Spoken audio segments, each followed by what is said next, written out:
구원하여 주신 예수님의 이름으로 감사하며 기도드렸습니다. 아멘. 오늘 하나님의 말씀, 우리에게 주시는 말씀은 고린도후서 5장 17절의 말씀입니다. 저 1월 1일 암송 첫 번째 암송 구절이었는데 우리 같이 고린도후서 5장 17절 합독으로 우리 두 번 같이 연속해서 같이 우리 합독하겠습니다. 시작. 그런즉 누구든지 그리스도 안에 있으면 새로운 피조물이라. 이전 것은 지나갔으니 보라 새 것이 되었도다. 그런즉 누구든지 그리스도 안에 있으면 새로운 피조물이라. 이전 것은 지나갔으니 보라 새 것이 되었도다. 아멘. 행복한 가정 세 번째로 내가 새로운 피조물로 살아야 합니다. 우리 가정과 목장이 새로운 피조물로 살아야 합니다 라는 제목으로 말씀 선포하겠습니다. 오늘 5월 21일, 한국은 벌써 5월 21일이 지났죠. 우리 조국 대한민국은 소만, 여러분 소만이라는, 저도 처음 알았습니다. 소만이라고, 5월 21일을 소만이라고 합니다. 그리고 또 하나는 부부의 날로 대한민국이 정했습니다. 그래서 5월 21일, 오늘 5월 21일은 부부의 날이며 소만입니다. 이 소만의 뜻은 햇빛이 풍부하고 만물이 점차 성장하여 가득 찬다라는 의미가 소만이라는 뜻이라고 합니다. 여러분, 이 소만의 날, 또 부부의 날, 이 가정의 달에 우리의 가정이 하나님의 은혜로 또 축복으로 가득 차시기를 주님의 이름으로 축원합니다. 여러분, 서로가 서로를 사랑하며 매일 함께하는 사람들, 또 우리 믿음의 공동체도 그렇지만 가정이라는 이 가장 작은 공동체이면서 우리의 삶의 가장 중요한 공동체가 가정인데, 소만, 또 5월 21일 부부의 날로 정한 이유가 뭘까? 또 5월을 왜 가정의 달로 정했을까? 복잡하게 얽힌 이 현대 사회에서, 또 우리가 살아가고 있는 이 시대에서 건강한 가정이 정착되기를 원하는 국가의 어떤 지정된 날이기도 합니다. 또 가족들이 해체되지 않고 예방하는 차원에서 우리 부모님의 날도 있고 어린이의 날도 있고 또 부부의 날도 있고 또 가정이 함께 모이는 좀 더 그런 날을 생각하면서 제정된 이 계절이 5월이고 특별히 가정의 달이며, 또 오늘은 한국이 지정하는 부부의 날, 소만이라고 합니다. 여러분, 복잡하게 얽힌 현대사의 인간관계, 저와 여러분들도 변함없는 인간관계를 지금 가지고 살아가고 있습니다. 가까이에서는 우리 가정과 또 멀리로는 좀 더 확장돼서는 우리 사회와 또 여러분들이 생각하는 국가, 또 열방을 향해서 우리의 관계가 형성되어 있습니다. 이런 관계에 있어서 1936년도에 데일 카네기가 쓴 인간관계론이라는 책에서 이렇게 밝히고 있습니다. 어떤 조직 공동체에서도 영향력을 발휘하는 사람이 되기 위한 핵심 비결이 필요하다. 그래서 그런 인간관계를 잘 함으로 건강한 공동체, 국가를 만들어 가는 것, 또 우리 인간관계가 개성되기 위한 이 비결을 이야기하고 있습니다. 이 책은 사람의 마음을 얻는 인간관계에 대한 방향과 원칙을 담고 있습니다. 여러분, 가정도, 그리고 우리가 지금 이렇게 함께 예배하는 교회도, 믿음의 공동체도 관계에 의해서 시작되었습니다. 그리고 관계에 의해서 행복해지기도 하고, 관계가 얽혀 있을 때 우리의 마음이 불편하고 또 불행한 그런 생각을 갖기도 합니다. 또 이 관계 때문에 우리는 의미를 가질 수도 있고, 또 관계 때문에 관계가 좋지 않을 때 그렇지 않는 그런 삶을 살아가는 우리의 일상의 삶을 저와 여러분들은 늘 만나고 있습니다. 행복한 가정이 되기 위해서는, 행복한 공동체가 되기 위해서는 기본적으로 상대방을, 내가 아닌 다른 상대방을 존중하는 것에서부터 시작이 됩니다. 우리 하나님이 우리에게 주신 계명도 그렇죠. 하나님을 사랑하고 내 이웃을 사랑하라.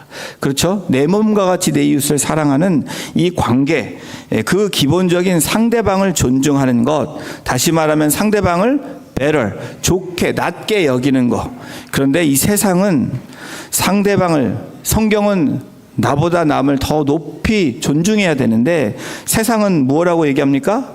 better 하게 하는 게 아니고 어떻게 합니까? down, 낮게 여긴다는 것입니다. 이것이 지금 이 시대가 이 문제를 일으키고 있는, 또 우리 가정이 금이 가고 문제가 되는 부분들이 바로 이 시작입니다. 세상은 나보다 남을 다운, 낮게 여기고 내가 올라서야 성공하고 잘 살 수 있다라고 가르친다라는 겁니다. 여러분, 그러나 행복함은 다른 사람의 입장에서 생각하고 시작할 때 행복이 더 증가되고 더 완성되어지는 것을 성경은 우리에게 말씀하고 있고, 그리스도인이라면 그 삶을 살아가야 된다라고 성경 우리에게 가르치고 있습니다.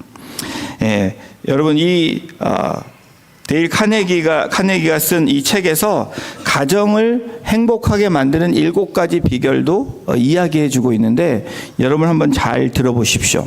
내가 행복한 가정을 만들고 있는지, 행복하게 가정을 이끌어가고 있는지. 첫 번째가 뭐냐면 행복하게 가정을 행복하게 만드는 첫 번째 비결, 절대 잔소리하지 마라. 이것이 첫 번째 원리라고 합니다. 제가 여기서 딱 첫 번째 비결에 막혔습니다. 저는 참 잔소리 안 한다고 생각했는데 뒤를 돌아보니까 우리 아이들 입장에 있을 때, 또 아내 입장에 있을 때 잔소리를 안 하는 사람은 아니다라는 것을 발견하게 됩니다. 자, 두 번째 비결은 배우자를, 또 우리 나는 배우자가 없다 이러신 분들은 우리 지체를 바꾸려고 하지 마라. 내가 바꾸려고 하지 말아야 된다라는 겁니다. 세 번째, 비난하지 마라. 네 번째, 진심이 담긴 칭찬을 하라. 영혼이 없는 칭찬이 아니고 진심이 담긴 칭찬을 하라는 겁니다. 그리고 다섯 번째, 작은 관심을 기울이라. 여섯 번째, 예의 바르게 행동하라. 가정도 공동체도 이 예의가 굉장히 중요합니다.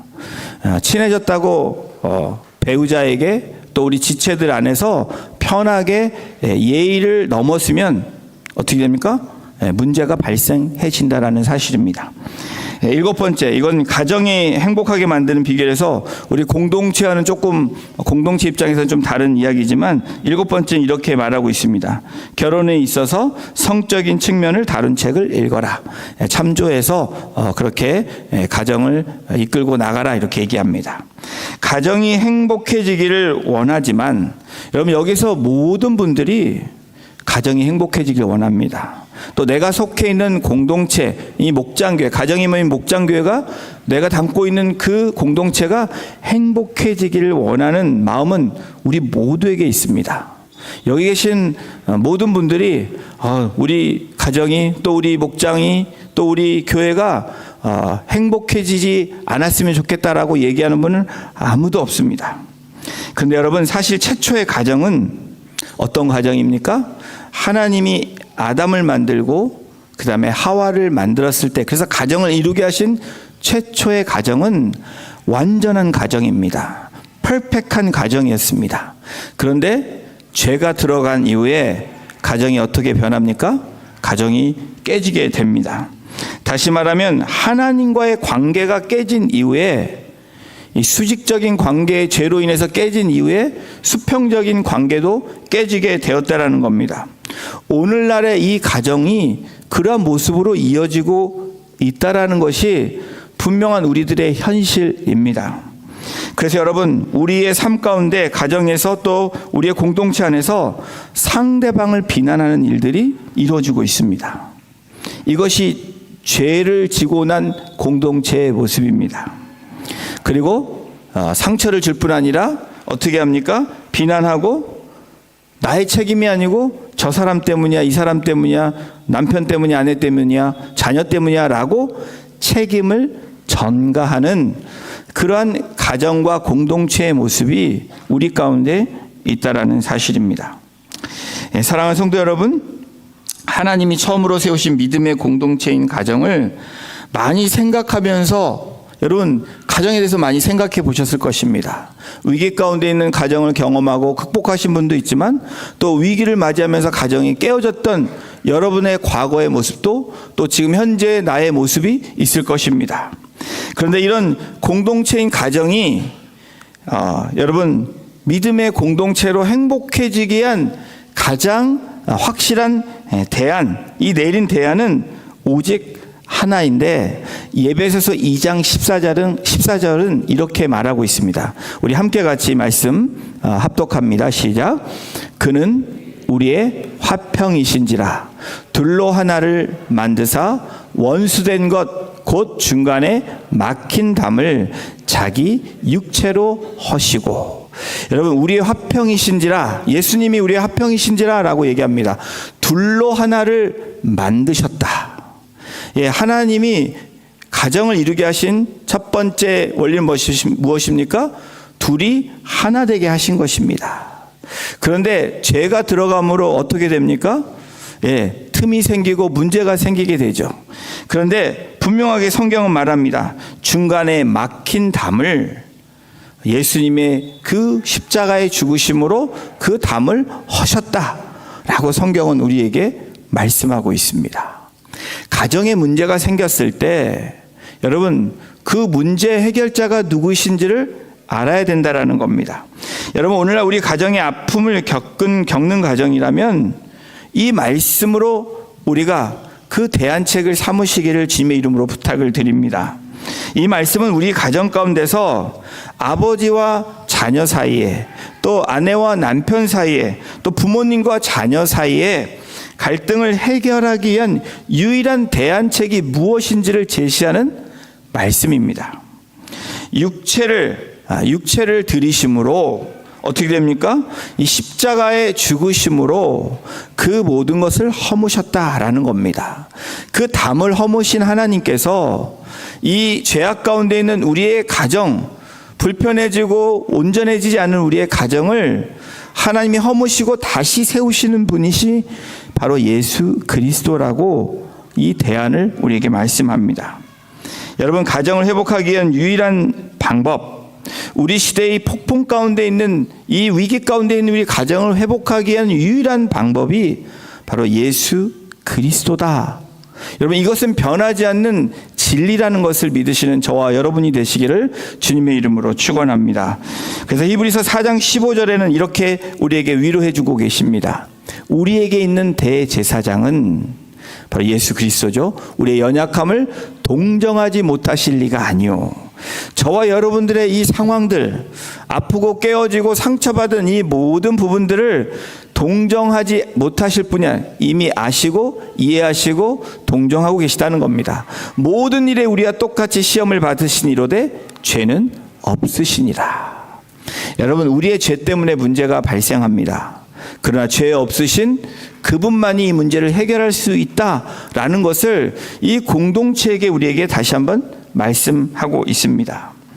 오늘 말씀을 통해서 행복한 가정이 되기 위해서 어떻게 우리가 해야 되는지 오늘 본문을 통해서 우리가 함께 나눠보길 원합니다. 행복한 가정이 되려면, 행복한 공동체가 되려면 첫 번째 우리 함께 읽겠습니다. 시작.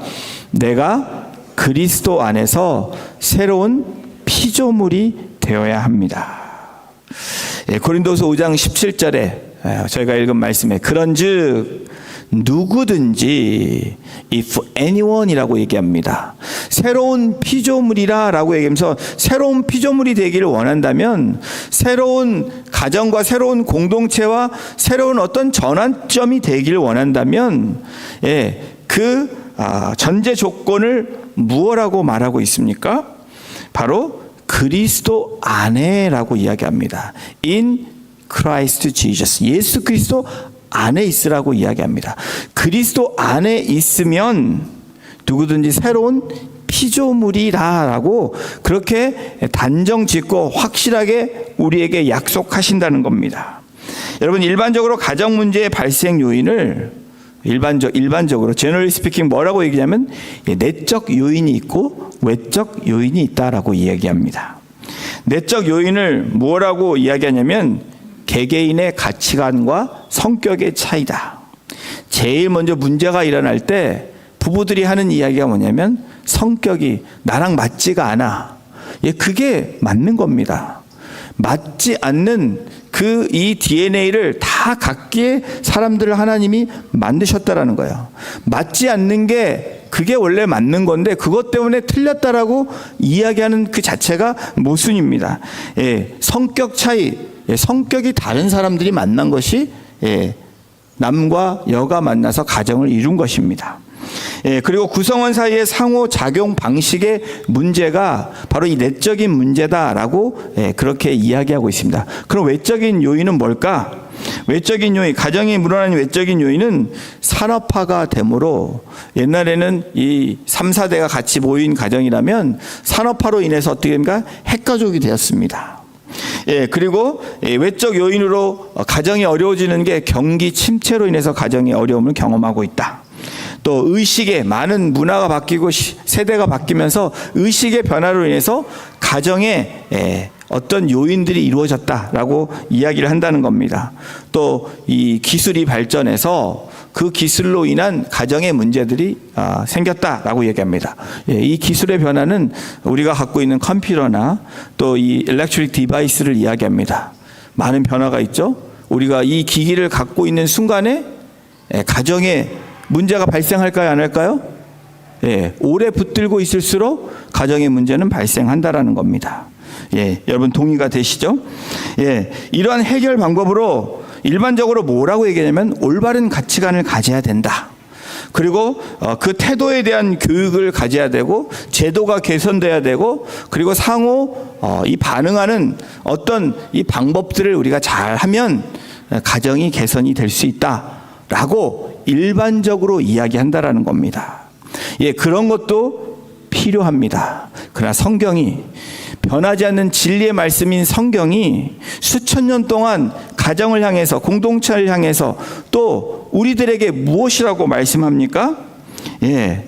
그리스도 안에 거해야 된다라고 이야기합니다. 새로운 피조물이 되고 새로운 가정이 되고 새로운 변화의 그 터닝 포인트가 되기를 원하는 저와 여러분이고 우리의 가정이고 우리의 공동체가 되기를 원한다면 그리스도 안에 있어야 된다라는 겁니다.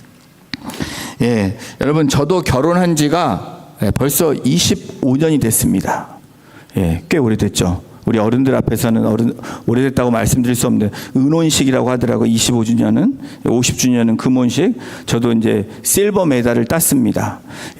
결혼하기 전에 결혼하기 전에 결혼식 날 또 와가지고 축하하는 이 게스트들이 사진에다가 써준 글들이 있습니다. 요즘에도 메시지를 많이 주죠. 축하의 메시지를 줍니다. 어떤 메시지냐면 축복의 메시지인데 이런 메시지들이 주로 전해집니다. 서로에게 가장 빛나는 보석이 될 수 있도록 기도할게. 게스트가 이런 말을 쓰는 거예요. 알콩달콩 이쁘게 살아. 그리고 항상 처음 같은 마음으로 평생을 그렇게 살기를 오늘보다 내일 더 사랑하길. 두 사람이 원석이 만나 빛나는 보석으로 함께 만들어가는 귀한 가정이 되기를.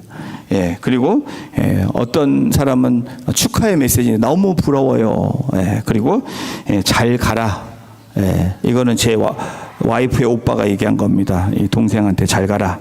행복하라. 그렇게 등등. 여러분 이 사랑의 메시지, 이 제 결혼 이 메시지 중에 골라서 제가 말씀을 드린 겁니다. 또 제가 조금 리프레이즈해서 쓴 건데 아름다운 이 결혼이 되는 이 시작을 위해서 많은 분들이 축하의 메시지를 줍니다. 아름다운 가정을 이루시고 이쁜 가정을 이루시고 다시 말하면 행복하게 사세요라는 축복의 메시지를 줍니다. 그래서 지금까지 살아왔습니다. 그런데 저에게도 질문하고 여러분에게도 질문합니다. 여러분 그 축복의 메시지처럼 또 처음의 마음처럼 잘 살고 계십니까?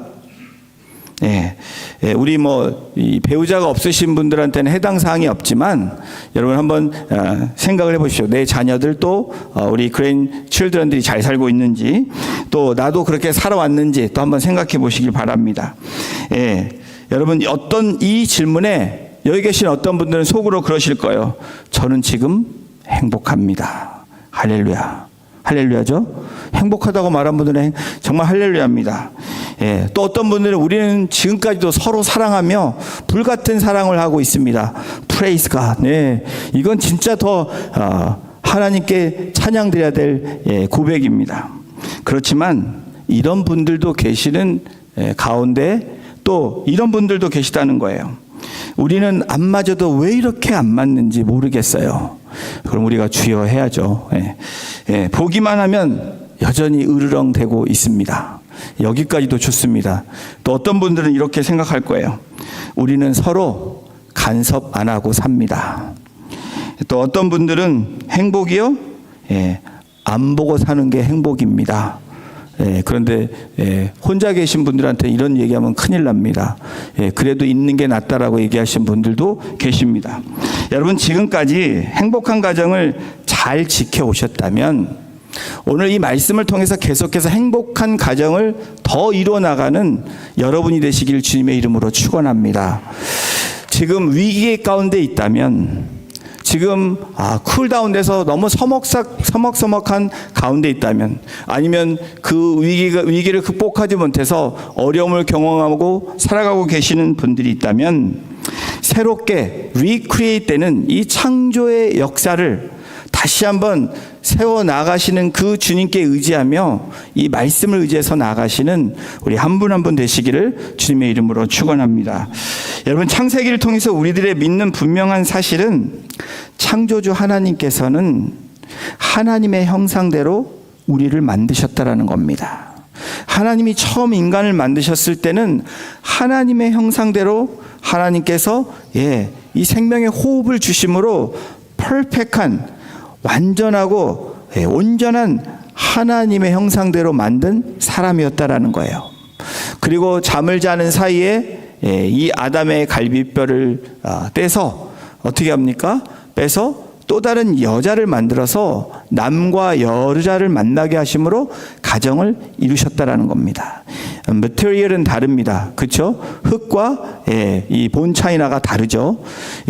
머티리얼이 다르기 때문에 여러분의 성향이 다를 수밖에 없습니다. 남과 여는 다를 수밖에 없습니다. 근데 같게 여기면 안 된다라는 겁니다. 저도 문득 같은 생각을 하고 같은 동등한 생각을 한다라는 거예요. 동등하게 여기지만 이 반응은 달라야 된다라는 겁니다. 남자의 반응과 여자의 반응이 달라야 된다는 거예요. 무엇보다도 하나님의 형상대로 만든 하나님의 사람, 이 가정은 처음에는 완전했다고 말씀드렸죠. 그런데 이 완전함이 계속 유지할 수 있는 유일한 길은 여러분 하나님과의 커뮤니케이션이 하나님과의 그 릴레이션십이 계속해서 유지되어져야 되는데 여러분 가정이 어려움을 겪는 유일한 게 아니고 가정에 문제가 생기는 그 원인이 무엇입니까?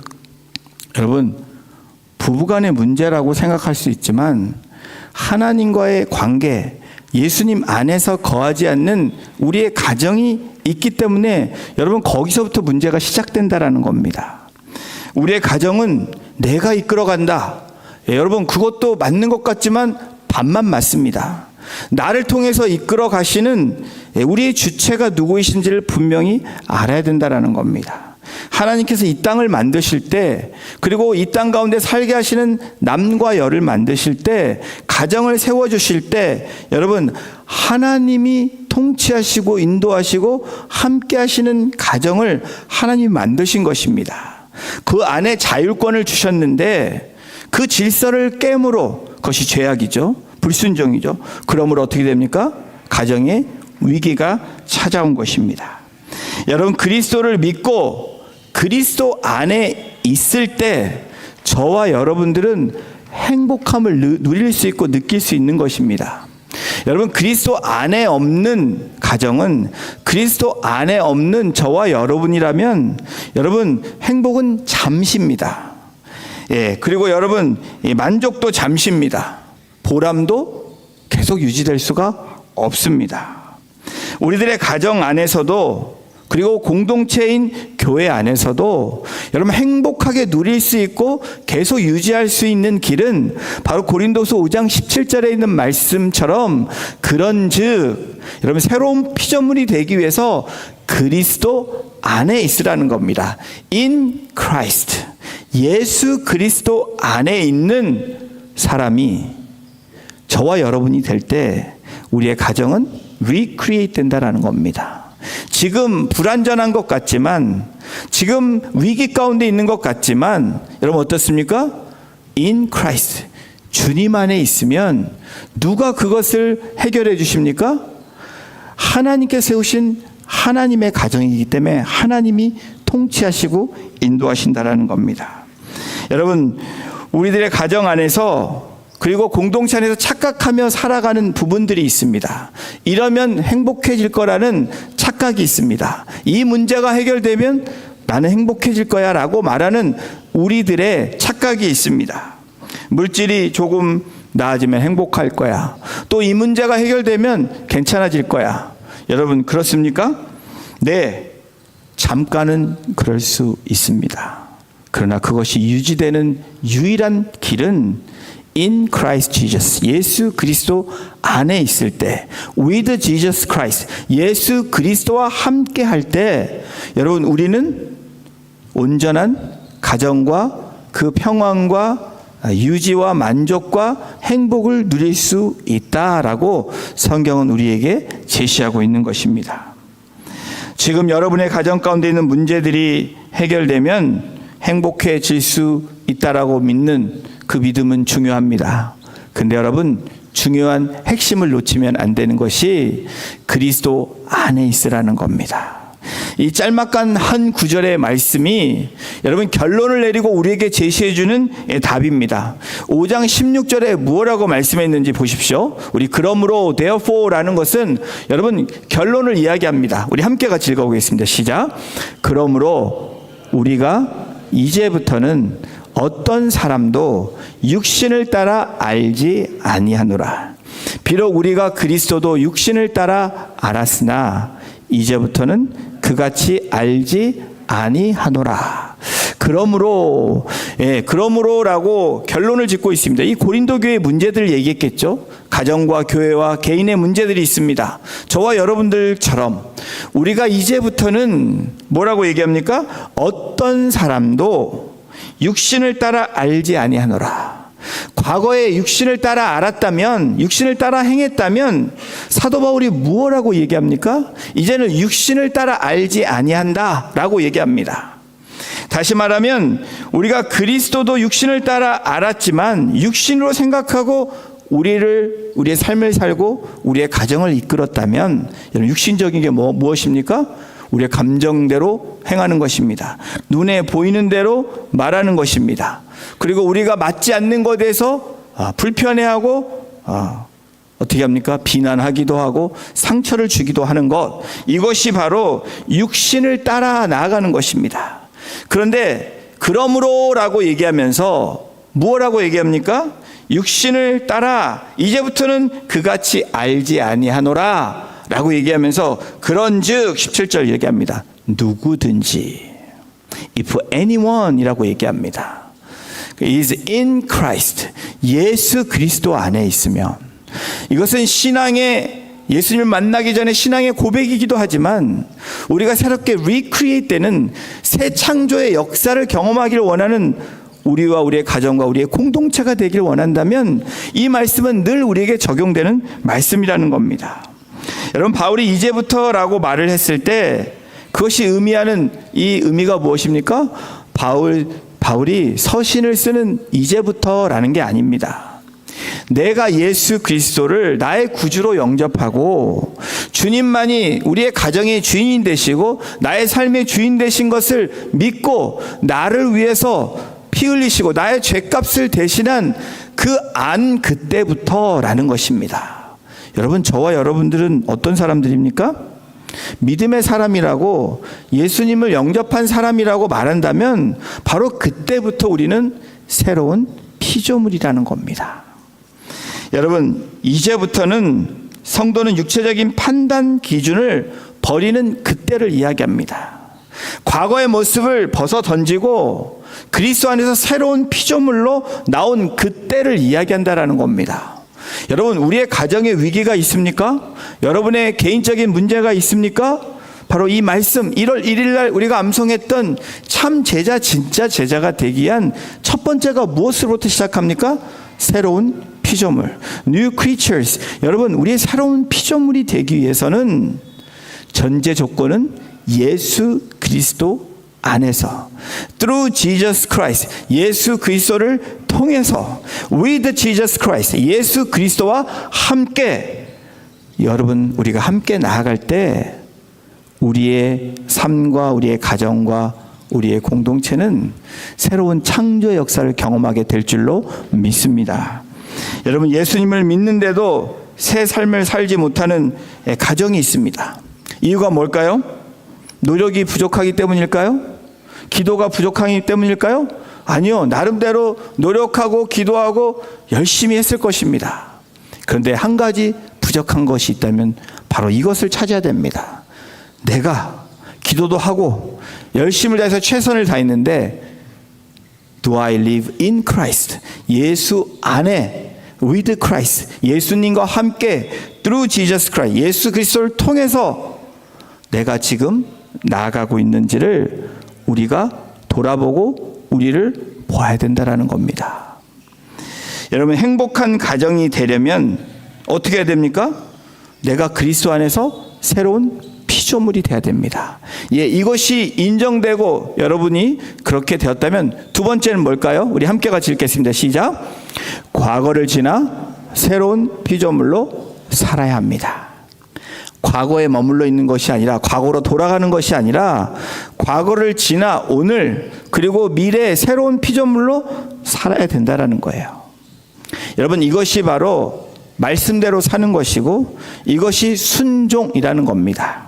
여러분, 가정의 문제 시작이 무엇입니까? 가정의 문제를 한번 들여다보면, 저의 가정을 들여다보고 또 우리의 공동체를 들여다볼 때 어떻습니까? 우리의 문제가 이렇습니다. 나는 문제가 없습니다. 나는 잘하고 있습니다. 그런데 내 아내가 문제고 내 자녀가 문제입니다.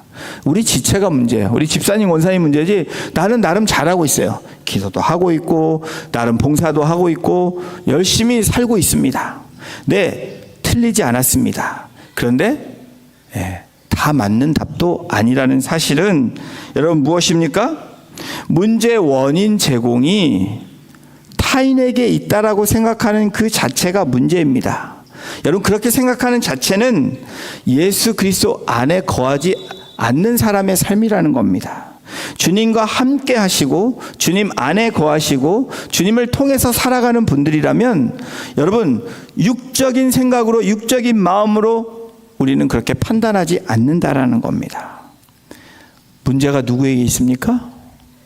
예, 문제는 분명히 누구에게나 있습니다. 근데 그 문제의 시작은, 그 해석은 나로부터 시작돼야 된다라는 겁니다. 이것이 신앙이고 믿음입니다.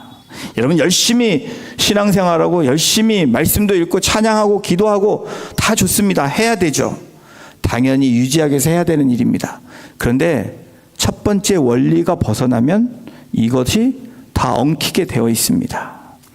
문제가 나로부터, 내가 죄인이라는 것을 인식하고, 여러분, 배우자나 자녀들이나 부모가 나에게 어떤 반응이 올지라도 내가 if anyone이 접니다. is in Christ. 내가 예수 안에 있다면 우리는 그것을 발견해야 된다라는 겁니다. 그러면 새로운 피조물로 나아갈 뿐 아니라 새롭게 살아가는 그 생명력을 저와 여러분들이 가지게 된다라는 거예요. 이 피조물에 해당되는 헬라어 크티시스는 창조 행위를 나타내는 말입니다. 하나님께서 우리에게 너는 새로운 피조물이다 라고 명명하셨습니다. 예수 그리스도 안에 있는 너희들은 이제는 new creature라고 말씀합니다. 그러면 우리는 어떤 사람입니까? 하나님의 창조 행위를 통해서 나타난 증거, 바로 저와 여러분이라는 거예요. 근데 여전히 우리는 육적으로 생각하고 육적으로 나아갑니다. 그 원인이 뭘까요? 주님 안에 함께하지 않고, 주님과 함께하지 않고 주님을 통해서 나가지 않으면 늘 저와 여러분들은 육적으로 바라보고 육적으로 판단하고 육적으로 생각하고 육적으로 이야기하고 육적으로 살아간다라는 겁니다. 사랑하는 성도 여러분, 과거와 현재가 다른 것이 그리스도인입니다. 과거의 나의 모습이 비포가 이렇고 애프터가 이렇다면 오늘 고린도후서 5장 17절에 있는 말씀처럼 그런즉 누구든지 그리스도 안에 있다면 저와 여러분들은 과거의 사람이 아닌 새로운 피조물로 재창조된 하나님의 창조의 행위로 나타난 결과물이 바로 저와 여러분들이라는 겁니다. 그래서 우리는 어떻게 해야 됩니까? 네, 우리는 과거를 지나 새로운 피조물로 나아가는 것입니다. 이전 것은 지나갔으니 보라, 새 것이 되었도다. 여러분, 저 여러분이 어떤 삶을 삽니까? 이전 것은 지나갔으니 보라, 헛 것이 그대로이구나. 여러분, 이렇게 얘기하고 싶으십니까? 우리 돌아가려고 하는 습성이 그렇다는 거예요. 여러분 삶을 한번 돌아보십시오. 제가 그렇다라는 겁니다. 제가 말씀에서 이 강단에서 선포하지만 집에 돌아가면 저의 모습이 어떤 모습입니까? 육적으로 돌아가려고 하는 이 유혹과 저의 육적인 이 모습이 처절히 드러나는 모습이 우리 가정 안에 있다라는 겁니다. 여러분들은 어떠십니까? 주 안에서 또 교회 안에서 집사님으로 권사님으로 또 우리 일꾼들로 잘 섬기고 있고, 근데 집에서는 어떠십니까? 여러분, 우리의 모습, 바로 과거로 돌아가는 모습이 된다면 새로운 피조물이 아니고 새 것이 아닌 헛 것이라는 겁니다. 저는 개인적으로 새 것을 좋아합니다. 아내와 자녀 말고 모든 물건들 새 것을 좋아합니다. 뭐 어떤 분들은 모든 게 새로 새 것을 좋아한다고 얘기할 수 있지만, 하나님이신 가정, 우리 공동체, 여러분 지체들은 새로운 분도 좋지만 우리의 가족들 다 중요합니다. 여러분, 새 것이 되었도다. 무엇을 보아야 됩니까? 새 것을 보아야 된다라는 거예요. 새 것이 된 그 피조물들을 볼 수 있는 영안의 눈으로 그리스도 안에 거하면 그렇게 보여진다라는 겁니다. 그리스도 안에 거하지 않기 때문에 과거의 모습으로, 육적인 모습으로 계속 보기 때문에 새 것이 보이지 않는다는 거예요. 여러분, 옆에 계신 분들과 함께 눈으로 좀 보셨으면 좋겠습니다. 새 것입니까? 헛 것입니까? 민망하시죠? 네. 보라! 여러분, 우리의 고백이 늘 보면서 너는 새 거야, 새 거야 라고 생각하시고 나도 새 거야, 새 거야 라고 생각하십시오. 그 의미는 나는 예수 안에 있다, 예수님 안에서 살고 있다라는 고백이기도 합니다. 그러한 고백이 여러분의 삶 가운데, 가정 가운데, 또 우리 목장교회 가운데 그렇게 넘쳐나시기를 주님의 이름으로 축원합니다. 그러면서 고린도후서 5장 18절에 우리에게 이 말씀을 주십니다. 함께 읽어보겠습니다. 시작. 그리스도로 말미암아 우리를 자기와 화목하게 하시고 또 우리에게 화목하게 하는 직분을 주셨으니. 여러분, 우리 여기 앉아 계신 하나님의 자녀라고 하는 저와 여러분들에게, 또 저를 포함해서 여러분들에게 이 말씀을 붙잡고 한 주간 우리의 삶을 살아가시기를 주님의 이름으로 부탁을 드립니다. 우리를 자기와 화목하게 하시고, 우리 주님이 그러셨죠. 또 우리에게 화목하게 하는 직분을 주셨다라는 거예요. 저와 여러분들의 직분이 무엇입니까? 화목하게 하는 직분입니다. 그래서 믿지 않는 자녀가 있고 아직도 그리스도 안에 거하지 않은 분이 계시다면 여러분이 해야 되는 일은 무엇입니까? 어떤 얘기를 들어도 화목하게 하는 그 부르심이 저와 여러분들의 부르심입니다. 그 사람이 새로운 피조물인데 바로 예수 그리스도 안에 있는 사람들의 반응과 나타나는 모습이 바로 이 화목하게 하는 사람들의 모습입니다.